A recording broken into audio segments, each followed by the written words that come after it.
Hello students, hope all of you are in good health. In next 3 classes, we will discuss about acid-base balance, which is continuation of your excretory classes.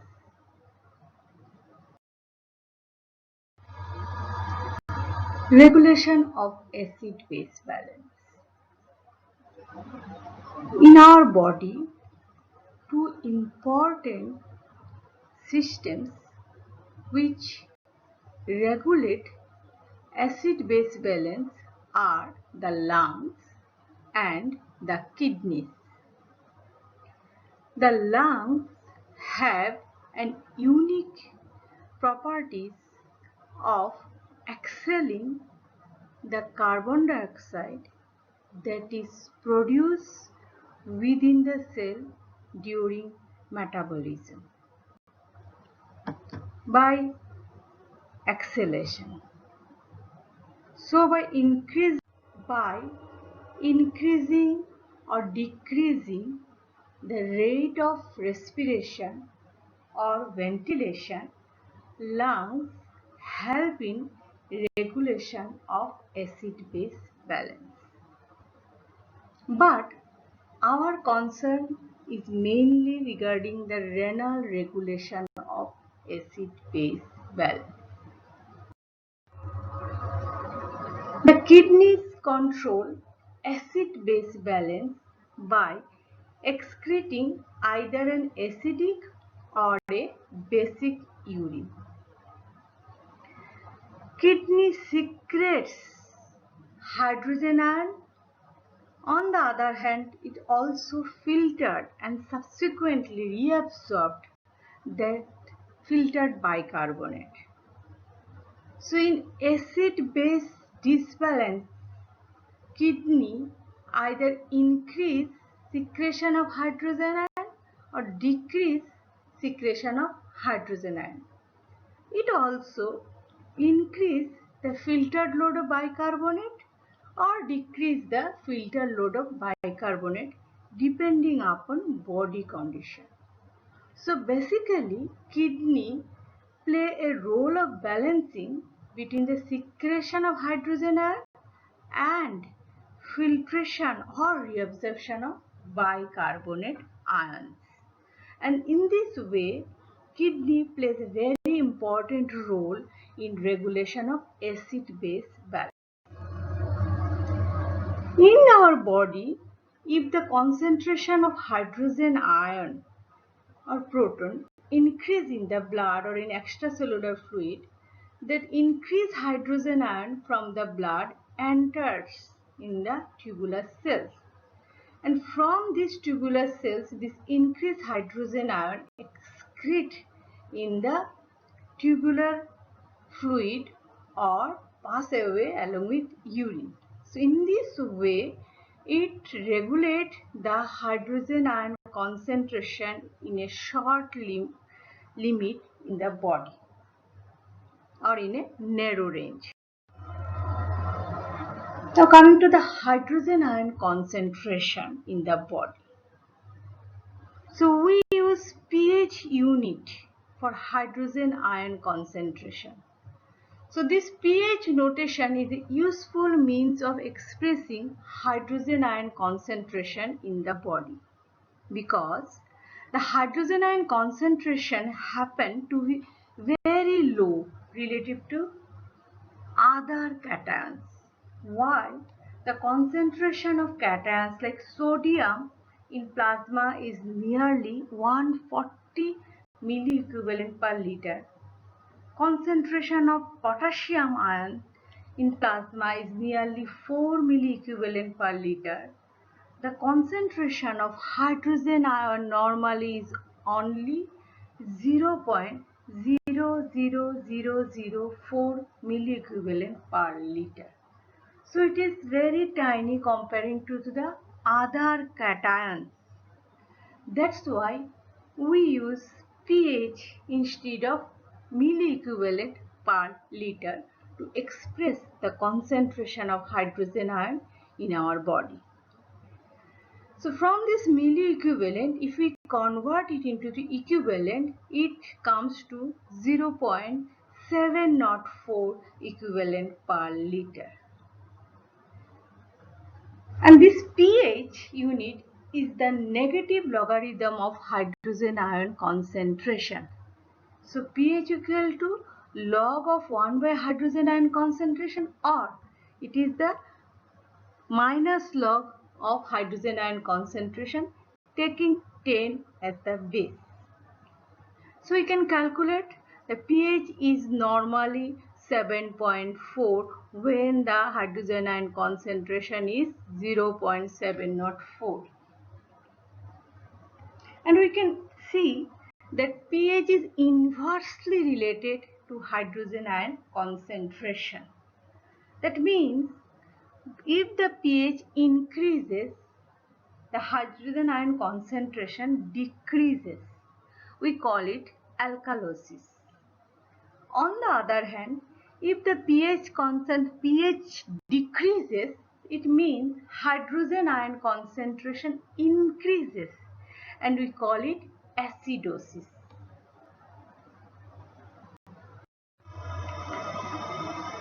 Now, from our biochemistry classes, we know very well how we can derive from acid dissociation constant equation to the equation called Henderson-Hasselbalch equation. Now I am not going for detailed discussion for this derivation, but here I want to say that from this Henderson-Hasselbalch equation we can calculate the pH of a solution, as this equation says that pH equal to pKa plus log of the free acid divided by total acid, or free base divided by total base, where pK is the dissociation constant. Now before jumping to acid base balance, I would like to go for detailed discussion of renal handling of hydrogen ion, which is very important for your first prof examination too.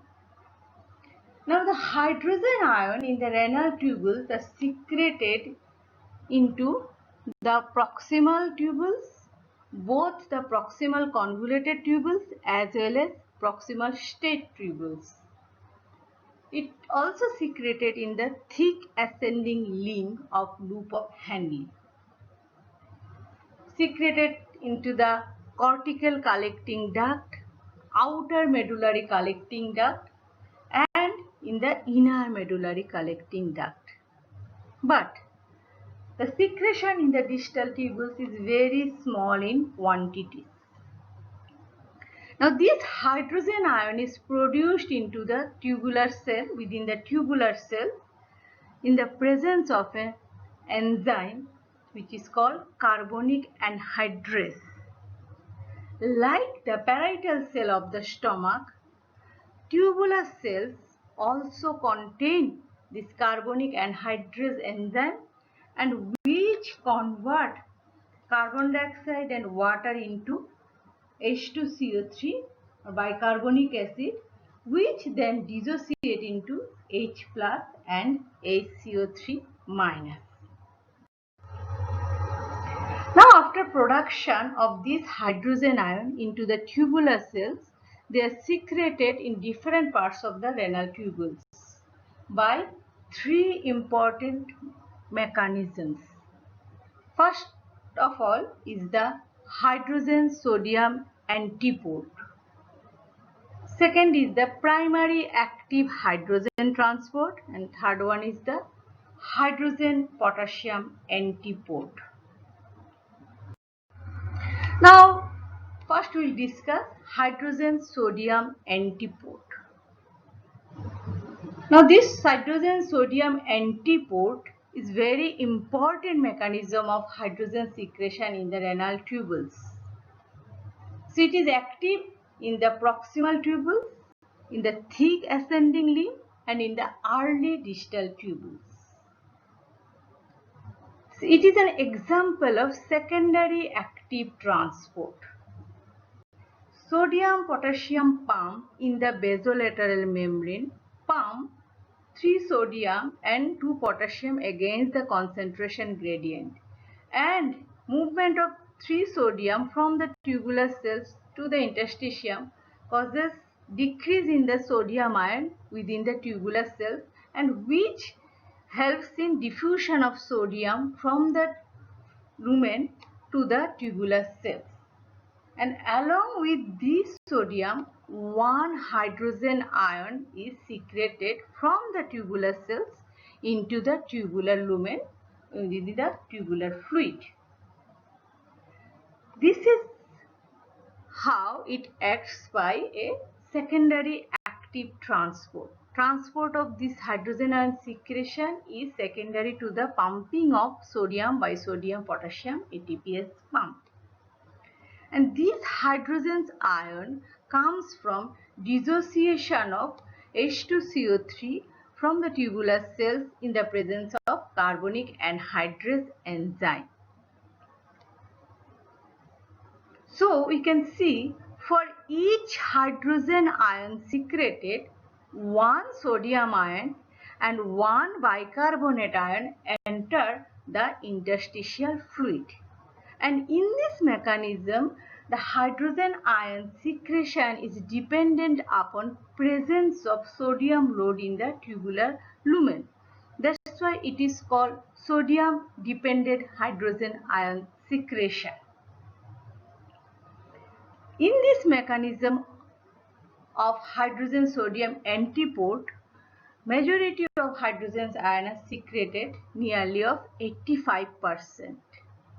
But this mechanism does not establish a very high concentration of hydrogen ion in the tubular fluid or in the urine, because this hydrogen ion immediately after secretion is taken by or buffered by bicarbonate buffer present in the tubular lumen, which we will discuss in more details on subsequent classes.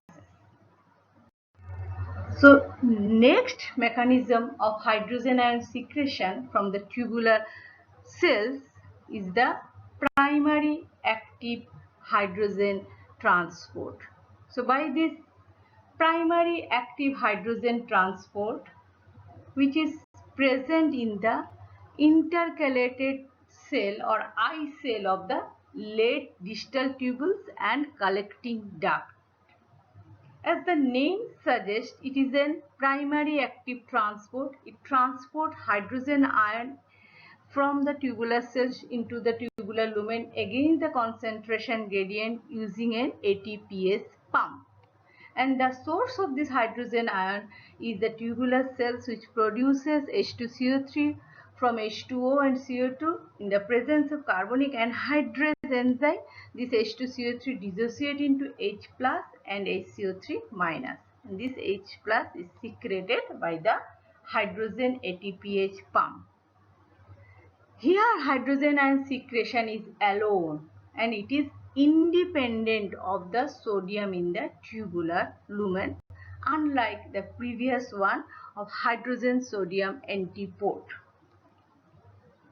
It accounts for 5% of total hydrogen ion secretion in the tubular fluid. The third mechanism is the hydrogen potassium antiport.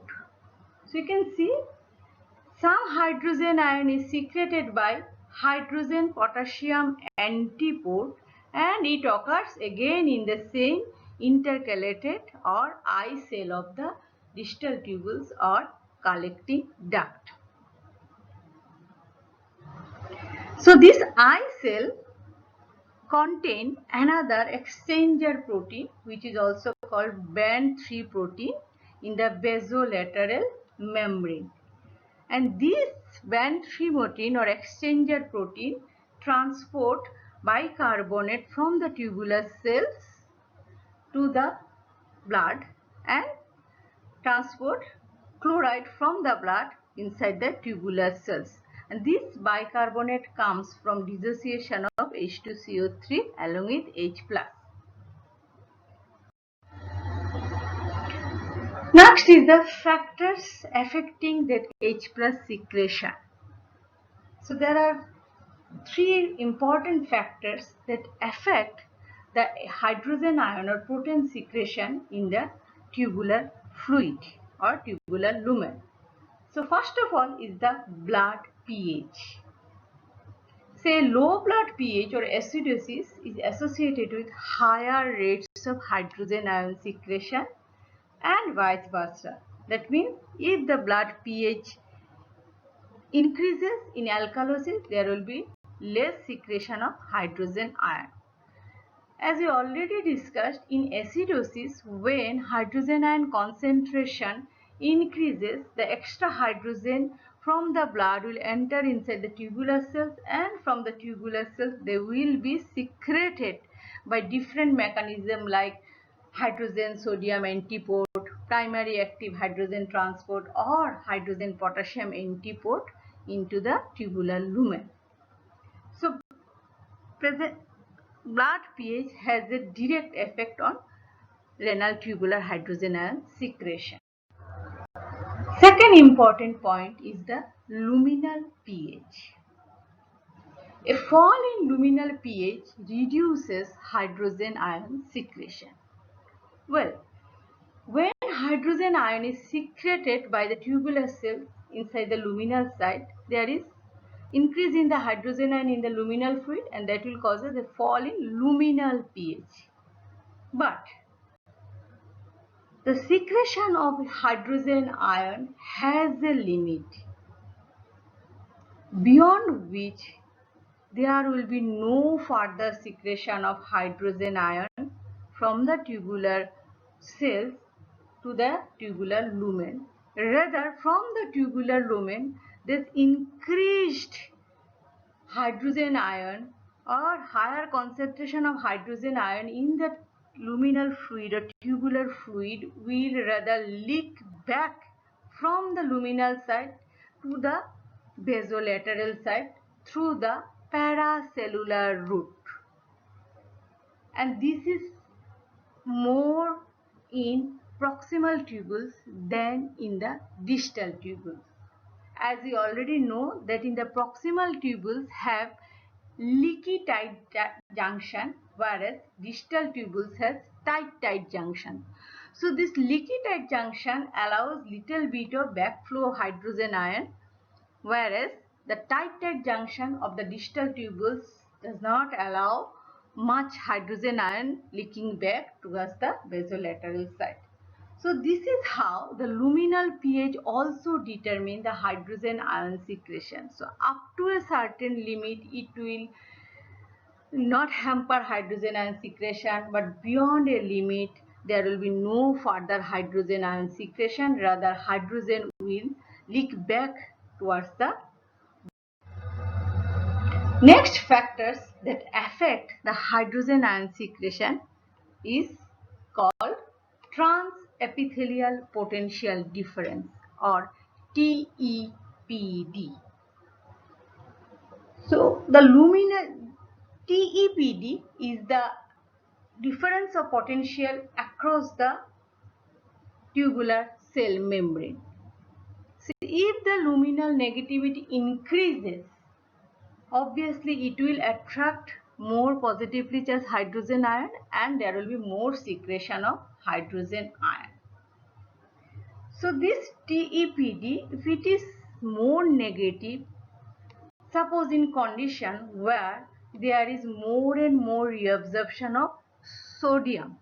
So more reabsorption of plus charge or positively charged sodium will cause TEPD more negative.